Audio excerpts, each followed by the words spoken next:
So, Luke, we're here. I thank you for coming, first of all. Thanks for having me. It's good to meet you. I've seen your name popping up in my feed for a while. Yeah. I've watched some of your videos. If I'm honest, I'm worried, I'm concerned over what's happened over the last 4 weeks in England. Yeah? The racial divide, I think, the way it's going is dangerous. I saw your response. I made a video saying, look, some of my friends have fed out on me, some of my friends aren't talking to me. I watched your response and I listened to you, and I haven't heard anyone in the UK speaking as articulately on the issue that they've researched and understand. I've seen it in the United States. I haven't heard any UK voice. Mm-hmm. So I wanted to meet you, just find out more about you, because I've seen you popping up. We've never met, first time we're meeting. No, we haven't met. Have we? Your MEP thing. My MEP campaign. I think Warrington.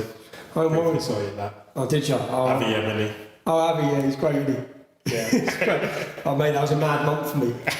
It was a good month, a mad month. But, yeah, basically just to find out who you are, where you come from. Yeah. So, I know you've travelled down from Scotland. Yeah, I'm a Brummie, born and raised. Mixed race heritage on my maternal grandmother's side. She's got some white lineage. Well, she is white. And my mother is mixed race, white and black African. And then my dad is Jamaican, so that side of the family is Jamaican. So I've got black lineage. Obviously, I look quite black. And I've got some white lineage as well. So, yeah, Brummie, born and raised, currently living and working in Edinburgh. Your view on Black Lives Matter, you go harder than me. Yeah, I'm not a fan, yeah. You're not a fan, can we? Because to most people, in fact, to all my friends, and in fact, probably that everyone who's black in Luton, yeah, they're all automatically supporting this organisation. Yeah. All of them. I started doing my research. Can you tell me, why don't you support it? Well, you've got two aspects to Black Lives Matter. You've got Black Lives Matter, the formal sort of organisation. That part of it is obviously a hard left / neo-Marxist, borderline communist, basically anti-white racist activist group. And then you've sort of got the sentiment of Black Lives Matter. So I think some black people will support both. Some black people will support more the sentiment, and they won't really know much about the activist group and the political side of it. And to be perfectly blunt, a lot of black people that are likely to support Black Lives Matter, they're quite ignorant. They don't know about neo-Marxism or communism or... Can you explain what neo-Marxism... Because to some people, these words... Yeah. I've researched it, you research it. To some people, what's Marxism? What's neo-Marxism? What's this? What's that? Yeah. So yeah, neo-Marxism, it's a sort of evolution, if you like, of Marxism. So you've got like traditional Marxism. People can look up what Marxism is. It's sort of a political and economics philosophy, and at the core of it there's a sort of power dynamic, and that power dynamic is expressed via the oppressor versus the oppressed, or it's sometimes known as the bourgeoisie in sort of normal classical Marxism. But neo-Marxism is a sort of development of Marxism in the current, particularly Western context. So it's more applied to more social issues along race and identities, and neo-Marxism has the core Marxist power dynamic and power dichotomy of the oppressor versus the oppressed. So what neo-Marxism does is it has basically white at the top as the oppressor and everyone else underneath as the oppressed.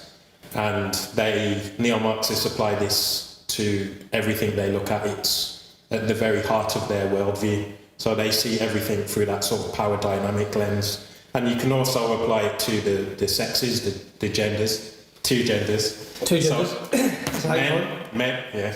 Men are the oppressors, women are the oppressed, and they also obviously apply it to religion. So basically, Christians or Christianity is the oppressor. All other religions are the oppressed, specifically Muslims and Islam. So yeah, that's what neo-Marxism is, a sort of development of just classical Marxism. And growing up in England, because I'm seeing now, well, we're being told that this is a totally racist country. That's what we're being told. Yeah. Now, every time I turn on my TV, everything's about race. Yeah. You suffer from racism? Probably there's ways to look at racism sort of systemically, institutionally. No, I'm not oppressed in this country. I'm not discriminated against in this country. I have every single right that you have and any other white person has in this country. So in terms of systemic and institutional oppression, which is the sort of core orthodoxy that the left and neo-Marxists like to assert, is a fact without it being a fact. I've not suffered anything like that. Obviously, people are people. You encounter individuals, so you may get a racial epithet or two, a racial slur. But my particular background, I grew up in a majority Indian, so Sikh and Hindu school. So that was the largest demographic. So just stuff you get in the playground as a kid, nothing that's major, nothing that does any damage, I would say. That was largely from Indians rather than white people, because Indians were the largest demographic. You have suffered racism, but it's from Indians. It wasn't, blackie, stuff like that. Okay. Just a handful of What do you think? Instances like that. What do you think of the accusations that British police, at the minute, we're being told the British police are targeting black communities and unfair against black communities in the UK? What's your view on that? I don't think it's unfair. Depending on who you are speaking to, that comes from the sort of left-wing and neo-Marxist perspective. They basically point to any discrepancy that is negative towards a non-white group or demographic as being proof and evidence of institutional and systemic racism. That's not actually the case. If you are speaking specifically on black people and levels of interaction with the law, the British judicial system and the police, the discrepancy there is due to black criminality. So the black demographic, specifically sort of young men, that's the portion of the black demographic committing the majority of the crime. So if you look at London, for example, I did a video detailing London knife murders and London knife crime for, I think, 2017, 2018. For that video, I did a lot of research. I put in a Freedom of Information request to the Met Police, and I got some data, and for the knife accused, Afro-Caribbeans were 49% of the entire total. So just for context for people listening that aren't aware of the demographics of London, I think black and mixed race people are about 15 or 16% of the London population. So for Afro-Caribbeans to make 49% of the knife accused, for the crime stats, that is obviously massively overrepresented. So this is obviously reflected in terms of the engagement and sometimes profiling that the police does with... When you stop and search and things like that? Yeah, specifically young black males, because young black males are disproportionately the perpetrator, if we're looking at knife crime specifically, but this is also true for violent crime in general. 69% I saw gun crime. Yeah. 16, because this is the argument I keep hearing, they're harassing our youth. Yeah. And I think since we stopped stop and search, which Sadiq Khan pushed to stop and search, we've seen the most violence we've ever seen in our capital city. Yeah. It's exploded. Yeah. So do you think Black Lives Matter as an organisation, because they're all talking about racism from the police, or the black lives only seem to matter it's at the hands of someone who's white. That's what I'm realising. Yeah. That's what I'm realising, because I looked, you want about statistics, I looked, 2015, 2018, I went through the amount of people killed in interracial violence. Black people had killed, white people had killed 27 black people in those 3 years. Black people killed 97 white people. But black people had killed 164 other black people. So, how come I've never seen Black Lives Matter as an organisation talk about, or protest, or try and raise awareness of, or try and stop the biggest killer of blacks in this country and in the United States, which is black on black violence. I think 94% of violence in the United States. 95% of black people killed in the United States Killed by blacks. is killed by blacks. Yeah. Why do you think they don't talk about that? Because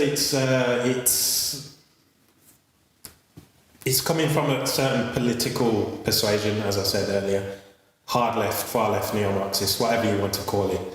That is where it is coming from. So it is basically a push to attack what they see as power structures. So the police is obviously an institution and a power structure. And if you look on the Black Lives Matter website, I think a core aim of theirs is to defund the police. By defund the police, they actually mean get rid of the police. So they are aiming for the police, so that should tell anyone with a functioning brain, what their sort of objective is, what the angle is that they're coming at it from. And then they want to smash the patriarchy. They want to... because that's the last thing... I saw smash heteronormativity. Yeah. I saw on the website, it was a shock to me. I thought, they say that we're living under the force of heteronormativity. Every time I turn my TV on, it's gay pride, it's gay actors, it's transgender actors in every single soap. I think, what are you smashing the norm? But why do you think they say you want to smash the norm? The leader of Black Lives Matter, the founder. Yeah. She's a black lesbian. I think it's 3 black women, isn't it? Lesbians, I believe. Yeah, probably. Lesbians who want to... So do you think that when all of these policies that are being pushed to smash the other one, which was to the structure of a family, like how many black... The thing that shocks me when I read through it, how many black people are going to agree with this? How many black people generally want to break up the family? How many black people generally think we want to smash the normativity of a man being with a woman? I'd say most black people that are in support of Black Lives Matter, be that the group or the sentiment, are not in agreement with that. If you were to sort of poll every single black person in Britain or America, I'm pretty sure the data would show that they don't support that. Because it's funny you mention that, because it's one of the core sort of indicators for potential criminality and a general level of underachievement, let's say, or failure in society is growing up without a father, and fatherlessness and fatherless homes. And I think in America the stats are insane. There's something like, I think 70 or 75% of black families, black households are fatherless, don't have a father. So which I think makes the children... I'm pretty sure I saw Barack Obama saying how many more percent it makes them at risk of ending up in prison and in poverty. Yeah, it increases a massive amount, fatherlessness, and fatherlessness affects the black demographic the most. They, out of every race, at least in America, they have by far and away the highest level of fatherlessness, and they also have by far and away the highest level of criminality and crime. So the two are sort of inextricably linked. Do you think that's been done intentionally? Do you believe, to the black community in the United States, when I started looking at it, again, I've only started really looking at race recently, but when you start looking at race, and you look at the United States, and I look at the Democrat Party, who do you think's behind Black Lives Matter? Well, the name Soros always comes out, doesn't it? It's linked with everything. I'm pretty sure from what I've seen and looked at, he is directly funding them. But I think it sort of predates Soros to a certain extent. You referenced a video I did earlier in response to you and you falling out with your black friend. In that, I sort of went into the sort of ideological history and connections that Black Lives Matter has with the Black Panther movement and the Nation of Islam, which were both black sort of nationalist, black separatist, black supremacist, if you like, or black power movements during the civil rights era in the US. So Black Lives Matter is like a descendant or relative of that movement, where it's sort of claiming to seek sort of black autonomy, if you like. So again, it's more ideological than purely racial, but there is also a racial element to it as well. So when I'm looking at it, I just see it that the hard left could not win the ballot box. They couldn't do it. They can't do it in America, they can do it here. So this is their struggle now. They want to whip everybody up. Yeah. And it's working very successfully. They want to divide everybody. They want mass anarchy on the streets. They want, and again, look at this. This is Black Lives Matter website. I was shocked and surprised reading this. We foster a queer affirming network. When we gather, we do so with the intention of freeing ourselves from the tight grip of heteronormative thinking. What? We can't. Everything I read. We disrupt the Western prescribed nuclear family structure. We disrupt the Western prescribed nuclear family structure. That's what they want to do. Yeah. They want to disrupt the family structure, but this is the points that I'm surprised by, because again, I don't think any of my mates are aware of any of this. Any of this. What do you think the future holds with Black Lives Matter? How powerful do you think things are going to become? We've got footballers, every Premier League football club now with it on the back of their shirts. Don't get me started on black sportsmen in general. To be honest, they are embarrassingly ignorant. Like, you've got multi-millionaires literally doing activism for a far left communist group and doing that, which is a black power symbol. I'm not even sure if a single one of these people know what they do. Are aware that that is a black power symbol. So like black separatist, supremacist, a black version of ethno-nationalism. Black it's separatism. Like the equivalent of standing up and giving a cake at like a similar salute. It is, yeah. It's a black power symbol. It's a known, long-standing black power symbol. So you've got multi-millionaires doing activist work for a far-left communist group and doing a black power symbol whilst they're kneeling down. And you've got people like, obviously the BBC, because the BBC's left and neo-Marxist leaning anyway, but outlets like the BBC praising it and categorising it and classing it as combating racism, fighting racism. If you've watched any of the recent Premier League football games, they obviously take the knee at the start prior to kick-off, get down on their knee, do the black power salute, and when you listen to the commentator, it's all about how Black Lives Matter is fighting racism and combating racism, and how it's a powerful statement, how it's a powerful message. I'm willing to bet that most of the commentators speaking on this stuff don't have a clue about anything we've mentioned here, don't know it's a far-left communist activist group that is anti-white, don't know about the black power salute and black separatism element of Black Lives Matter. So to me, really, especially having it here, it's just actually insane. Because do you know what it is?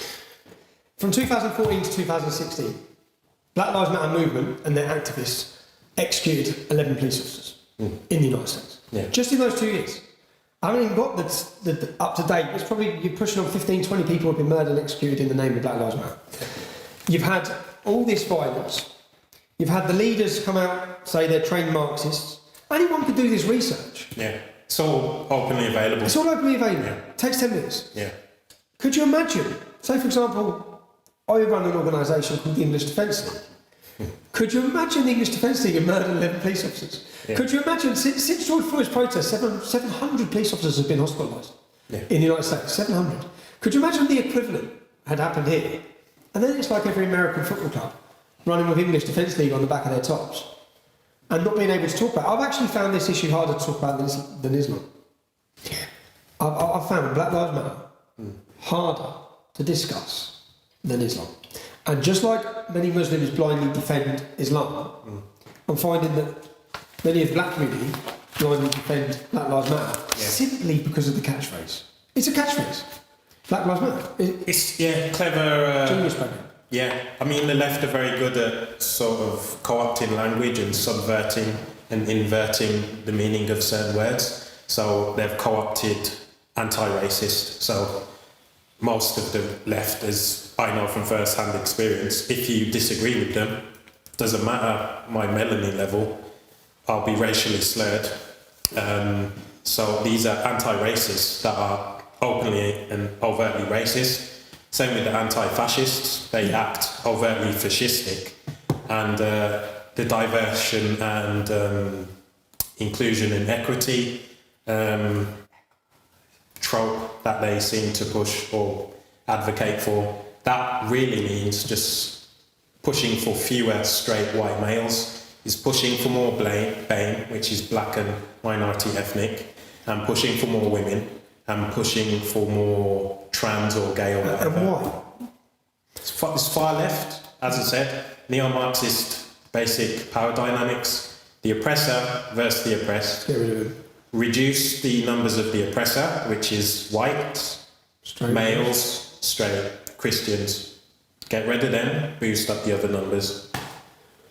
That is what it is. That's what neo-Marxism is. But it's working actually, isn't it? It's very effective because a lot of people aren't informed. They don't realise that it's all language words and language tricks. So I live in Scotland now. You've got a racist Pakistani Muslim SNP guy, Humza Yousaf. You've shared a video on your parlour. He is openly calling for fewer whites in basically every senior position in Scotland. Not based on who's good at their job. It's nothing to do with meritocracy, it's purely to boost numbers so it looks more diverse. So these people they say they want diversity, they don't actually want diversity, they want fewer white people, him specifically. So I saw his speech, you know, when I saw it, I then looked up the demographic of Scotland, and I saw that Scotland is a 96.5% white country. Yeah. And I found it amazing that there's this Pakistani standing up, going insanely angry. Yeah. Because there's so many white people in positions of power in a 96.5% white country. And this is the end goal for the left. You can, in that clip specifically, you can hear the sort of vitriol and disgust that he has, in his voice. You can hear it. Oh, white. This many are white. It's like, it's a majority white country, Humza. Of course it's going to be majority white. And he claims to sort of represent BAME, which is basically non-white. And a lot of the left claim to speak on behalf of BAME, but someone like that doesn't represent me. I don't stand for meaningless quota. I don't support any quota for any underrepresented group in this country. I support meritocracy. Best person for the job, most qualified person for the job. You know, the old Martin Luther King thing of basing people of character, content of character and ability, whereas the left, they want people based on their characteristics in positions. Do you remember when I done the Support Soldier X campaign? Yeah. I spoke to a captain in the British military, and she spoke to me and said that she's been given her next promotion already. They're lined up for the next promotion. She said, I don't deserve it. I'm not ready for it. I'm black and I'm gay. Yeah. And she said, and she was so upset. And I'm talking to her, and she said, I'm being excelled because I'm black and gay. But I found it funny that, not funny, but that she was really upset. She was really upset. That she said they are throwing me to the top when I don't deserve to be there. Yeah. And she knew she didn't deserve to be there. And I know we've seen this attack. We've seen this in the police force. We saw it in the fire brigade. Go back to the fire brigade 15 years. It was a totally different outfit. Yeah. We saw it in the fire brigade. And now we've seen that push through the military now as well. Well, didn't they lower the I think there was some entry exam or something, like a physical test, and I think they lowered the standards so more women would qualify. So this is a weaker army. Yeah, it's when it's done via race. I call it paternal racism. So it's treating basically non-whites like either children or mentally deficient or mentally, inferior, if you like. So they need the boost, they need the hand up, the leg up, and they do this for women as well. Every group that is the oppressed, they like to do this for. But that girl was right to be upset, because I would be upset as well. Fortunately for me, I'm in a job where I was sort of objectively tested, had to do aptitude and IQ tests and other sort of tests, and the test scores you stand or fall based on your test scores. So there's no sort of artificial element that push me in based on my melanin level. So I 100% oppose all of that stuff. I think technically... Did you see the bloke on Sky News last week? Did you see the black bloke on Sky News? I couldn't believe it. He was talking, he lied and said that police are murdering black people in the UK. Yeah. We'll get into that. If we could talk about this, because I watched it. He said that black people, if you see black people at work, they're probably the janitors. Yeah. That's what he said. And I watched it for, and I spoke to my mate, one of my friends, black lad. I spoke to him. I said, bruv, because we were all discussing this issue.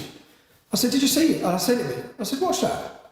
Now, my mate there has got a very good job, 3 properties. Yeah? My other friend is probably on £80,000 a year. These are all black lads, growing up in Luton. My other friend's probably earning £70,000 a year, living in a £700,000 house. My other friend runs his own security company, has 100 employees. Yeah. They're not generous, man. They're not generous. They're all very successful. They've had the same equal opportunities as me, and they've all thrived and done very well.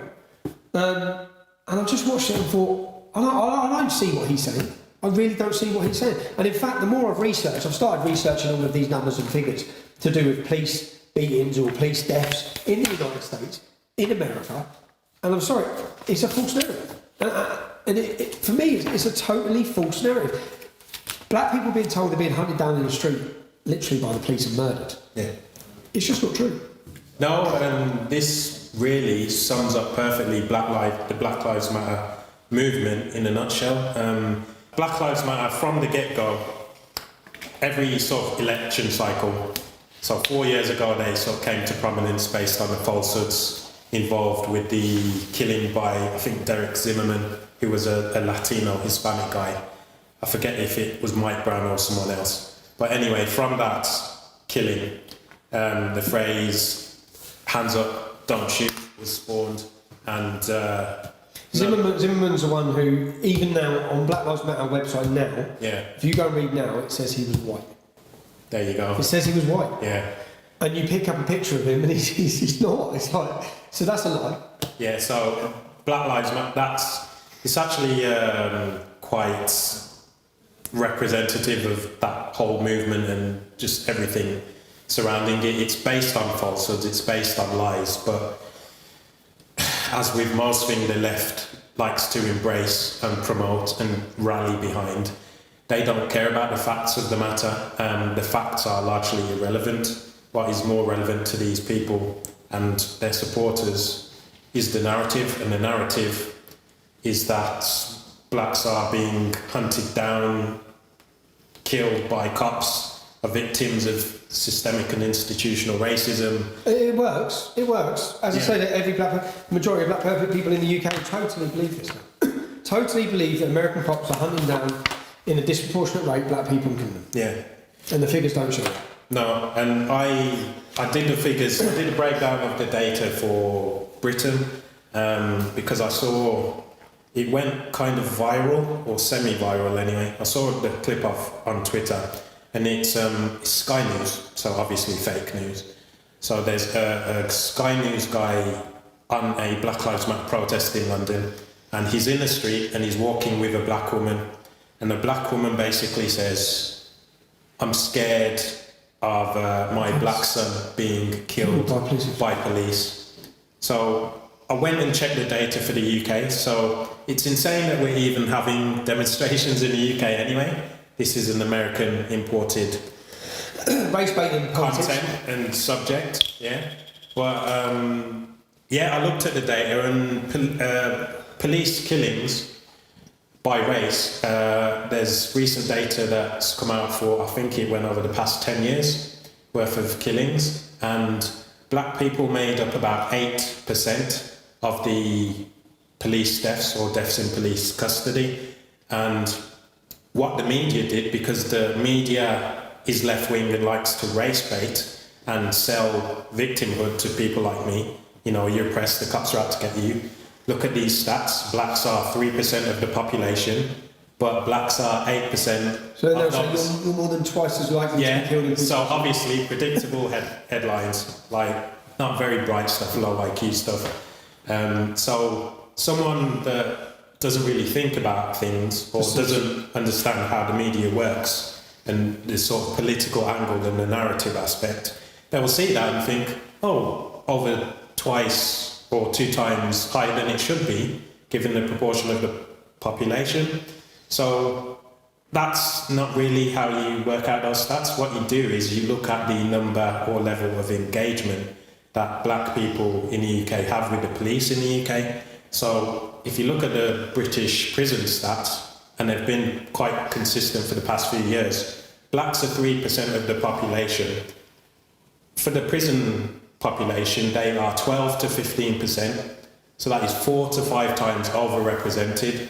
So the data for police or deaths of black people in police custody should roughly be 12 to 15%, because that is the number or percentage of blacks that have had literal arrests and convictions and are imprisoned by the British judiciary or British justice system. So you're actually more likely, when I looked through the figures, you're more likely to die in police custody percentage-wise, 25% more likely as a white man. Whites are overrepresented, so whites are about 87. This is a British context. So we should be marching. Yeah. So whites are 87%. We should be smashing all the police up in London. Well, this is the thing. Whites are 87% of the population. Should we have murdered 11 police officers in the last couple of years over this? Of the prison population, whites are actually underrepresented. They, I think, are 70-odd%. Of the police killings, I think whites were more. I think they're about 87% of deaths in police custody. So really, that should be around 70-odd%. So as you said, whites are actually overrepresented in deaths in police custody. That's in Britain. Blacks are underrepresented. So you wouldn't think that, because at the minute we're all being told that blacks are being targeted, killed. Yeah. What's your view on the plane that flew over the Etihad Stadium? What's your thoughts on that?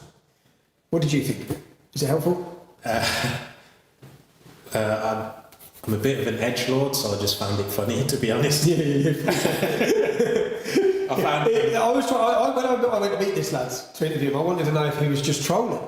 Because that could just be, he could just be sitting, watch this, just like this, like the tweets some people put out. He could have just been trolling, but he did have genuine reasons. He said why he done it. But yeah, so I thought it was funny first and foremost, and this. But Burnley Football Club didn't. In fact, the captain was very angry. Ben Mee made an impassioned statement strongly condemning the apparently racist statement that is White Lives Matter. What do you think of that? It's not a racist statement. I have no problem with it personally. Because I don't support Black Lives Matter, obviously the political aisle. I don't particularly support the sentiment either. Not when you go into the data. I'm familiar with the data. You're familiar with the data. Most of the morons on these demos, they don't know anything. Or the footballers. The footballers are clueless. Lewis Hamilton, Anthony Joshua, they don't know anything. These are basically simpletons. So I don't support. I don't care. They're simpletons. I don't support Black Lives Matter really as a sentiment. But I don't have any major issue with someone going with that if they want to. I don't really care. Do you think you're going to... Same with White Lives Matter. So personally, I go with All Lives Matter. So like, I think both are divisive. Yeah. I think the minute we start separating ourselves based on race for everything, doesn't help anyone. But this is the goal of the hard left, the neo-Marxists, the trainee communists. They race bait deliberately, so stuff like Black Lives Matter comes about, and the rather predictable and obvious counter to that is it's all racial identitarian collectivism. So the left does it in favour of sort of blacks, and then, if you like, the right will counter-react by doing the same, but on the side of whites. So Black Lives Matter, White Lives Matter. So it's all rather predictable. Do you think that this has mainly exploded? Do you think it was because Donald Trump was winning the black vote in the United States? Do you think that, because I see this as a real last... You see, if Donald Trump, if he won the black vote, and I think he was winning the black vote, I watched Candice Owens, I watched what I'd say is a revolution in the black community happening. I've been watching it, following the story, to show that the Democrats were purposely holding them down, to show that basically they are still on the plantation. It's a Democrat plantation. Now, if Trump would have won this election with the black vote, it would have been the end of the Democratic Party, I think. They wouldn't have... That's what I believe, that if he loses the black vote, and he was coming so close, that all of this now, and I think there's going to be an eruption up until November. That's what I'm worried about. I'm seriously worried about England. I'm meeting you, I'm meeting lots of other people over the next week, because I am seriously worried about where this is going to take us. Yeah. It's detrimental. Just touching on the Trump point, obviously all of this is politically sort of motivated, and basically since 2016 he was elected? Yeah.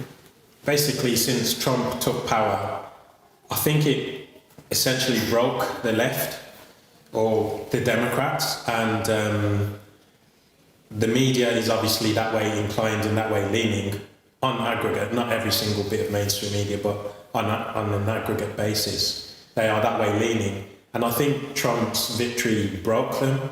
And for Britain, it was sort of Brexit that broke the left and the mainstream media. So I think since those two events, everything has become very balkanised, really, along not just racial lines, but also sort of ideological and political lines.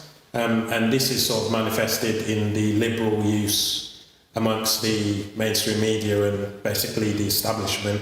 So clowns in the police like Mark Rowley and other people that equated you to Anjem Chowdhury.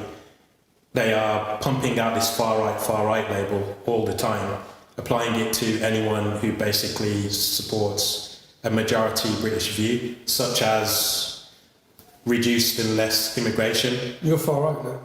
I am far right, yeah. You're far right racist.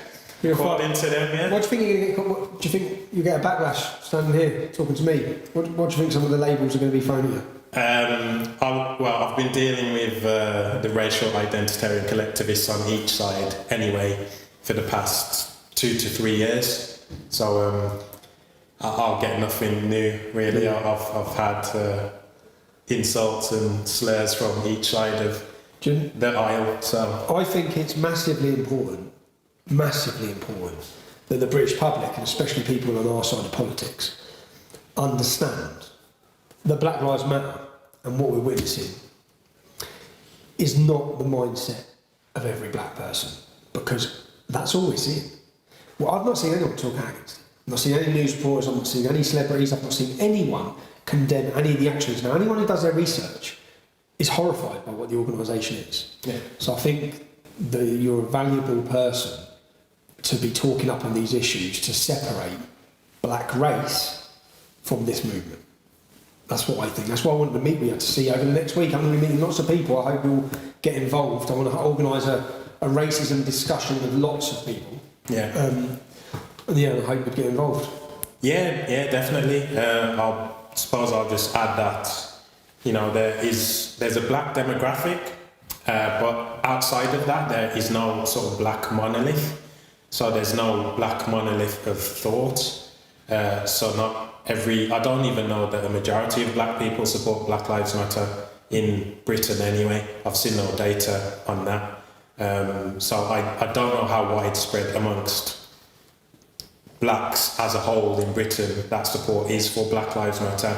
So I could very well be an anomaly in what I'm saying against it, or I could represent or have similar views to a fair amount of black people. The problem is, I think that when but we're not getting airtime, you're right. You're not getting airtime, and when I think a fair amount of the British black public realise and understand what it is, then we will.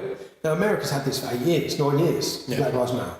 Really, it's sprung in this country for 4 weeks. Yeah. So you've got a lot of celebrities, a lot of spokespeople from the black community in the United States who are so strongly against this Marxist organisation.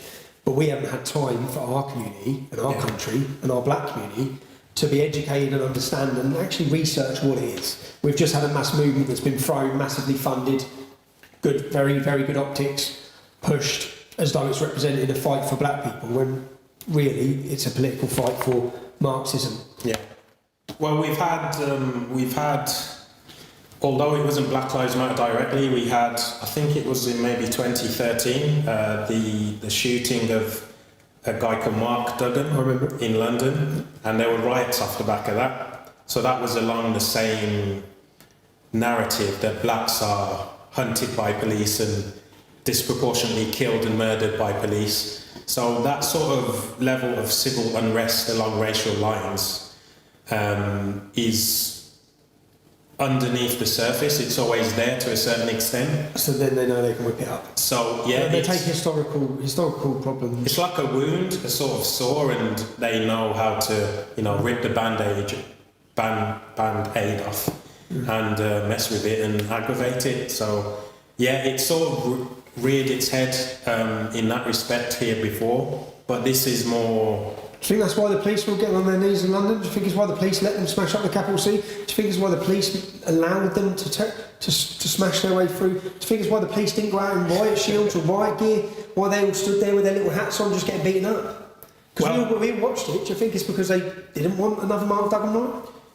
They thought if we go out with batons, they were scared?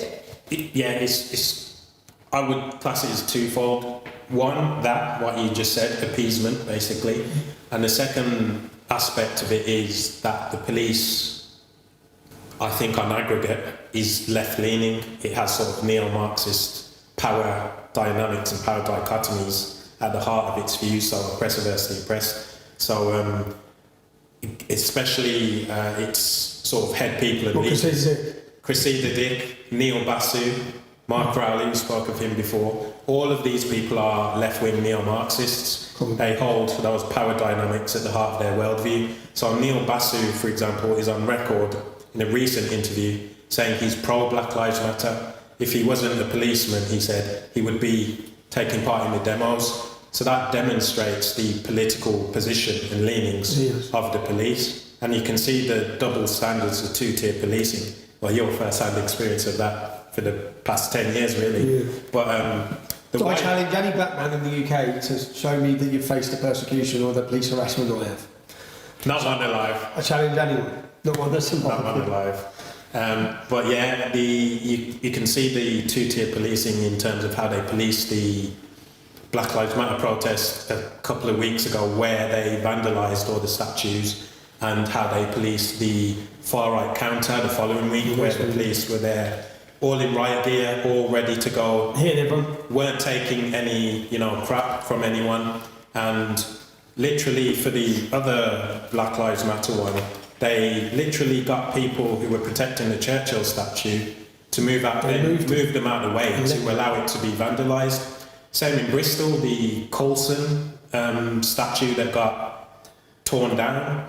The police, there's a policeman on camera saying this, they literally allowed it to happen. They deliberately stood down as a policy to allow criminal damage and vandalism to take place. So they stood back in Bristol, they watched the far left / communist mob pull down the Coulson statue, jump on it like they were sort of ISIS members celebrating the toppling of a statue and historic monument, and then they threw the thing into the river.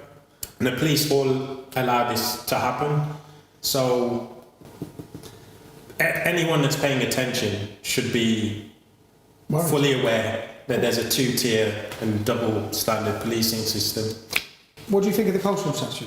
What's your personal view of the cultural statue? I didn't know the history of it. I didn't know the attempts to get plaques put on it. Yeah. I didn't realise any of that. But what's your view of it? I don't really have a view, to be honest. Am I personally offended that there's a statue of a slave trader? No. People get all faux indignation about it. It's all white people. Yeah, it's all faux the people that tore down the Colson statue. There's only one black person out of 200. I think 6 guys specifically pulled it down. They were all on camera. I think one of them was non-white.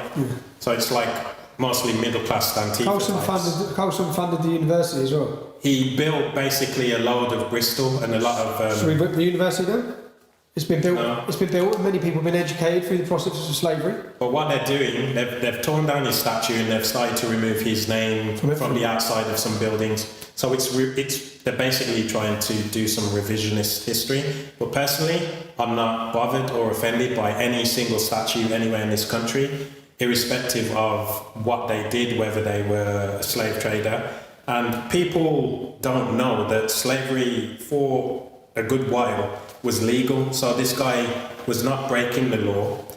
Yes, it was morally wrong, morally questionable, but the British fought to abolish slavery globally. So if these people cared about slavery, they wouldn't be fighting against something that has already been addressed.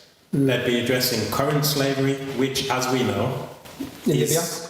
Yeah, black people being Muslims and across the Middle East and in Africa, blacks are still sold as slaves today in African and Muslim countries. So it's just politics with the left. They don't care about the issues that they are claiming to care about. It all has an end goal and an end game. So Colson is a straight white male. So the basic power dynamics. Wonder how long I'll be here then.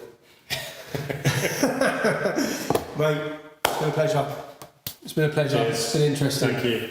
I felt when I first watched your video, I felt I was learning from you. As I said, I'm getting my head into all this now only because I think we need to do whatever we can to prevent a summer of trouble. I think that's what we're heading for. So yeah. thanks, mate. Thank you. Cheers, mate. Cheers.